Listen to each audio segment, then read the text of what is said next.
मैं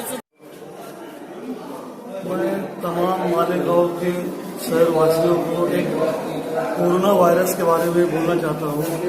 इस कोरोना से डरने की कोई ज़रूरत नहीं है। हम लोग, हमारी एक टीम डॉक्टर डांगे साहब से मिली। डॉक्टर डांगे साहब ने एक भरोसा दिलाया कि हम लोगों ने कोरोना वायरस से निपटने के लिए बहुत सारे इंतजाम किए हैं और मालेगांव के शहरियों की कोई ज़रूरत नहीं है, क्योंकि पूरे नासिक जिले के अंदर अभी तक अल्लाह के करम से एक भी कोई मरीज नहीं मिला है।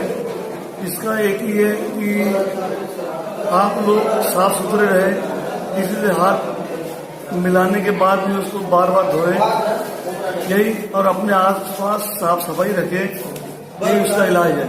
बाकी इससे डरने की कोई बात नहीं है।